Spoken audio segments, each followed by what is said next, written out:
Greetings, Brookings APBIO students. This is Mrs. Rydell, and this is our first podcast that's going to allow us to watch some information outside of class and spend more class time doing activities and working with that information, answering questions inside of class, and allow us to cover a little bit more content this year. So this is Chapter 4. We're going to look at carbon. Carbon, remember, is we are carbon-based life forms. Carbon is the atom that's the foundation of all the molecules that are in your body, the proteins, the carbs, the lipids.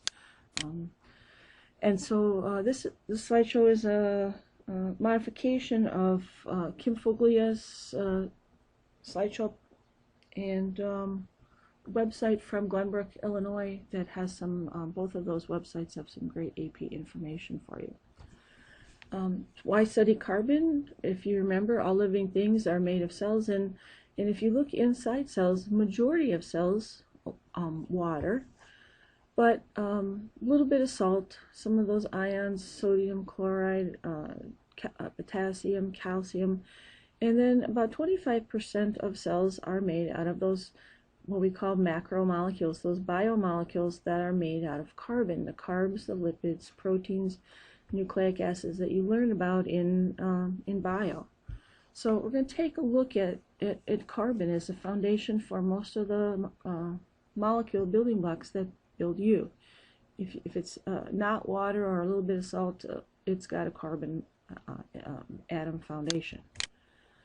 So organic chemistry is the study of molecules that contain carbon that are found in living things. And carbon is important because it is what we call tetravalent. It can form 4 stable covalent bonds at the same time. Not all atoms can do that. If you look at hydrogen, it's got 1 valence electron looking for a second to have a full outer shell. It can only bond with one other partner, one other atom at the same time. Oxygen can bond with 2 things, nitrogen with 3 things, but carbon can bond with 4 atoms at the same time, and allows it to make a lot of really interesting and different kinds of shapes. In living things, most of those biomolecules, the things that the other atoms that carbon is going to be joining with are oxygen, hydrogen, or nitrogen.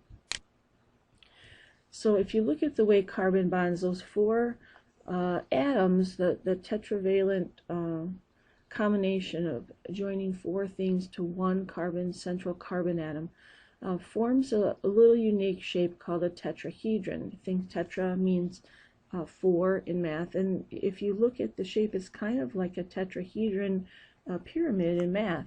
And those 4 atoms now, the ability to bond to 4 things, allow carbon to make lots of really interesting shaped molecules. It can make rings, it can make multiple rings, it can make long chains, short chains, a variety of possibilities for different kinds of shapes. And that's what makes it able to make so many different kinds of molecules. Think about all the different kinds of molecules inside of cells: proteins, DNA, carbohydrates. Some of the ring structures, if you remember from chemistry, carbon can form double bonds, it can form single bonds, even triple bonds between the carbon atoms, and allows it to make different kinds of molecules. If you look at the ring shape, on the corners of the rings are carbon atoms, and oftentimes when we draw a picture of it, we don't actually put the carbon in there. But when we're drawing molecules or looking at molecules this year, if you see those hexagon rings and we're talking about molecules, remember that there's carbon at each of those corners. So we're going to start looking at our first kinds of putting very simple atoms together. And the simplest kind of molecule with carbon is to just add hydrogens. And each carbon, you can have a single carbon molecule like methane. 2 carbons is ethane. 3 carbons, 4 carbons. All of those are what we call hydrocarbons because they just have hydrogen and carbon in them. Only hydrogen and carbon. Example would be petroleum. Lipids are fats in your body, contain hydrocarbon tails. Covalent, remember carbon forms covalent bonds with its partners, not ionic bonds. And it is, if it only has hydrogen and carbon in it, it's a very non-polar molecule. If you look at the arrangement of hydrogens around those carbons, they're pretty even and equally distributed. There's not a difference in where the location of the electrons are when, for example, oxygen and hydrogen share a covalent bond. Most of these molecules are high energy storage. Those bonds store energy and we burn them. Think about these simple ones. Propane is a fuel. Methane, we can burn. Butane, gasoline. They're energy storage molecules. If you look, remember, carbon can form different kinds of bonds. They can share 2 electrons between 2 carbon atoms to make a single bond. They can share 4 electrons to make a double bond, even triple bonds. And in living things, most of the time you're going to see either a single bond between 2 carbon atoms or a double bond. We're going to talk more about fats, saturated and unsaturated fats. So different kinds of bonding between chain-like hydrocarbons. If you look at the arrangement or patterns, some kinds of skeletons are straight chain patterns. We can have branching chain, types of arrangements, ring arrangements. The versatility of that ability of carbon to bond to 4 things at one time make it so it can make all kinds of shapes, different varieties of shapes of molecules, and it allows it to make molecules that do lots of different things because of their shape. If you remember back in chemistry, you talked about isomers, compounds that have the same number of atoms but arranged in different ways. If you look back at this last picture, these would be what we call isomers. They have the same number of atoms and kinds of atoms, 4 carbons, 10 hydrogens, but they're put together in a little different way. We could have structural isomers, for example, these different kinds of sugar molecules, glucose, C6H12O6, chemical formula. Galactose is another kind of sugar. Remember ose at the end? Think of the sugars that we learned about in bio. Often sugar names end in OSE at the end. Galactose also, C6H12O6. Fructose, C6H12O6. They all have the same chemical formula. They all have the same kinds and numbers of atoms, but they're put together in a little different way.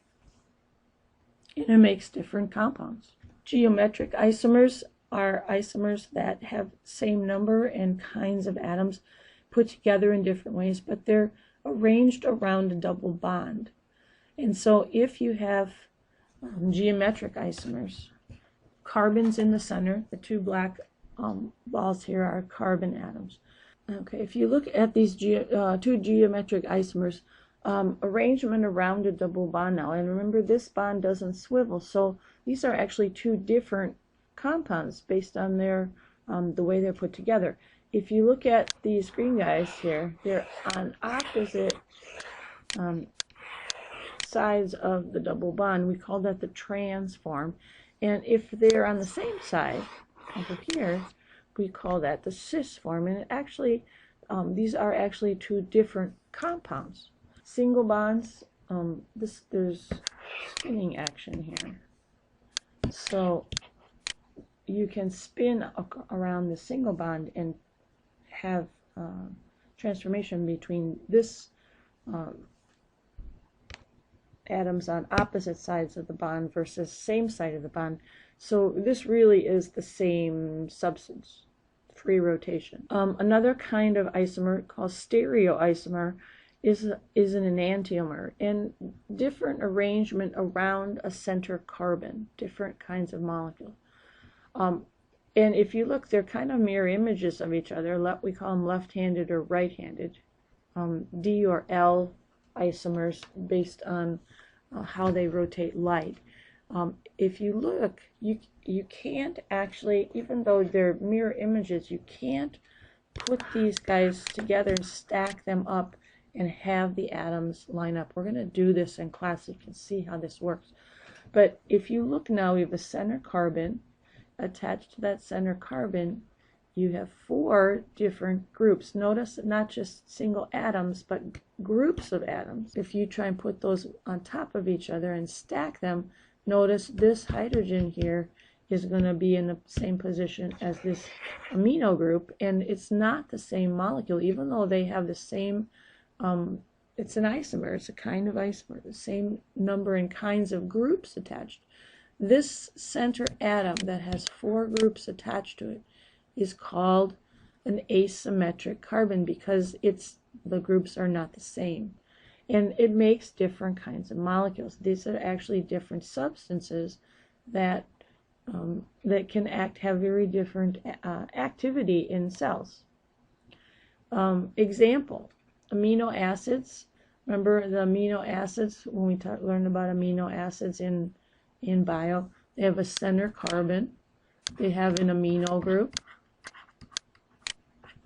They have a hydrogen. They have a carboxyl group. And they have that R group that makes the different amino acids different. Notice 4 different groups. This is a group. This is a group. This is a group. 4 different groups attached around the center carbon. There's one amino acid that has a hydrogen as its R group that doesn't have D and L forms stereoisomers because you have 2 that are the same, but all the other amino acids can form stereoisomers. And if you look at the amino acids that are used to make proteins, all amino acids found in proteins in living things are all the same, what we call the L form of amino acids. Very interesting that and probably evidence of a common ancestor. We're using all the same forms. You'd expect a 50-50 mix of amino acids, and if you're making a protein, you have 2 choices for amino acids to use, but all proteins use the L form. We're going to talk more about carbs. Living things use the D form often of sugars. It's an important thing to remember when we talk about medicines. When we make medicines, you're going to get both of those forms when the product is formed. Sometimes one stereoisomer has medical properties and causes an effect, and the other stereoisomer does not. For example, if you look at DOPA, the medicine that's used to treat Parkinson's, the L form, the L stereoisomer, has an effect against the disease, and the D form doesn't do anything, has no activity at all, even though the same their isomers are the same molecule, same medicine. Sometimes that can lead to tragic consequences. Back in the 1960s, 50s, there was a medicine called thalidomide that was prescribed for pregnant women. It was tested in rats and didn't seem to have any effect. Reduced morning sickness, so it was prescribed for a lot of pregnant women. And the stereoisomer, one of the forms, had a side effect that caused children to be born without arms, and there were a number of severe birth defects that were caused by that consequence of one of the isomers having an effect that the other one didn't have, which leads us to functional groups and how molecules have the properties that they have. If you remember organic molecules, all of the molecules, think molecules in your body, proteins, carbs, lipids, nucleic acids, that are involved in chemical reactions, what gives them their properties are the groups that are attached to that carbon chain. For example, in male and female hormones, same basic structure in those hormones. Testosterone is the male sex hormone. Estradiol is the female sex hormone. And notice the difference between the function of those 2 groups causing very different results in the body.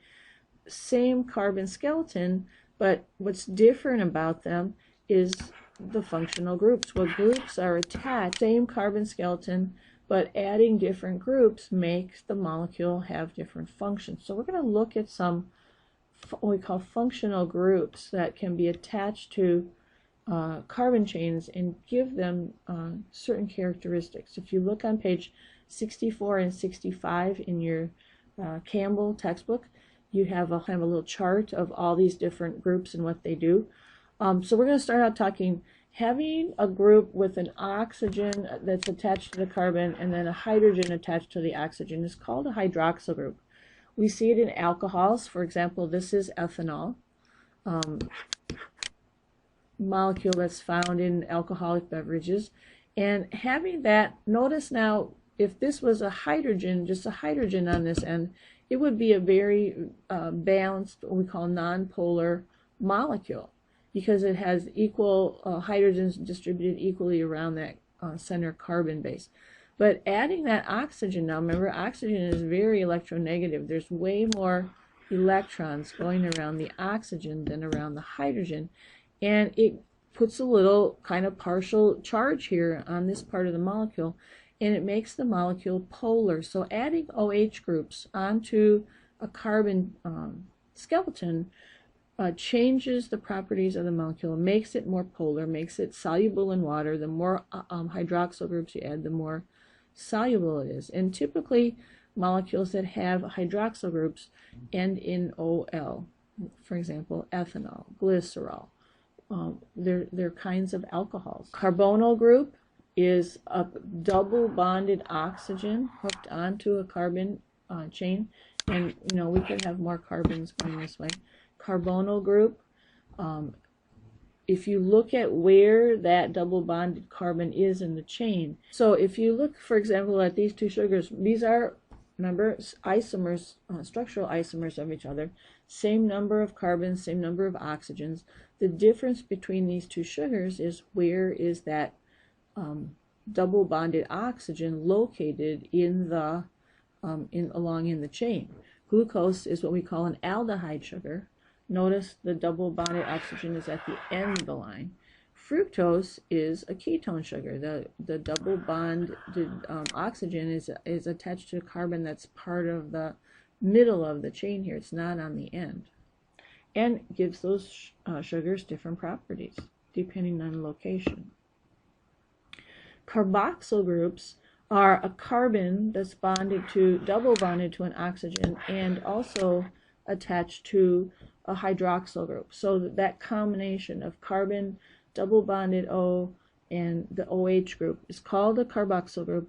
Makes carboxylic acids, and it causes the molecule to be more polar if you have a carboxyl group. The reason is, in some conditions, that the H on the end can leave, and this makes a charge here that causes the molecule to be more polar.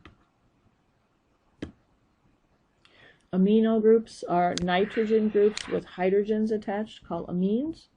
And notice our amino acid structure now: carbon in the center, hydrogen, the amino group here, carboxyl group, and then that R group that makes the different amino acids different. Remember, we can attach lots of different groups here to make the different amino acids we're going to use to make proteins. And so a very important molecule in that nitrogen group also makes the molecule that it's attached to more polar. Because those hydrogens can move around a little bit, can ionize, amino acids can act either as a base and pick up hydrogens here and here, or it can act, carboxyl group can act as an acid and release its hydrogen into the cell. And so depending on the pH of the cell and the concentration of hydrogens in the cell, amino acids can switch back and forth between these kind of ion forms. Sulfhydryl groups is a sulfur with a hydrogen attached to a carbon called thiols. And these are important in protein, making proteins, giving them their 3D shape. If you have a sulfur group here and another part of the protein chain that's got a sulfur group, a sulfhydryl group here. The hydrogens can be removed, and the two sulfurs now form what we call a double bond. It helps to stabilize structures of proteins. It forms these what we call disulfide bridges. So amino acids, if this is a protein, for example, lysozyme is an enzyme. This this would be the protein chain, the blue, and notice along the way now you have some amino acids that have those sulfhydryl groups, and they can form bonds to kind of stabilize and lock this structure in place, and hold that 3D shape, and they form what we call a disulfide bridges. It forms between amino acids that are cysteines have sulfur in as part of their R group. Phosphate groups, very important in molecules like ATP. DNA has phosphate groups. Phosphates tend to ionize, lose their hydrogens here, and become slightly charged, and also makes the molecule much more negative. That we talked about the phosphate groups adding and removing from ATP to make ADP. That's a high energy storage bond, and basically ATP is our rechargeable cell phone battery. We store the energy by making that bond, release the energy by breaking the bond. We talked about that in bio.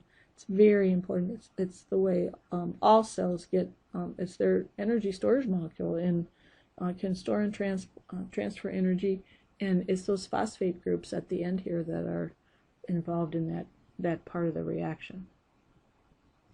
Methyl groups, another important group. Methyl groups, the CH3 group, a carbon attached to 3 hydrogens.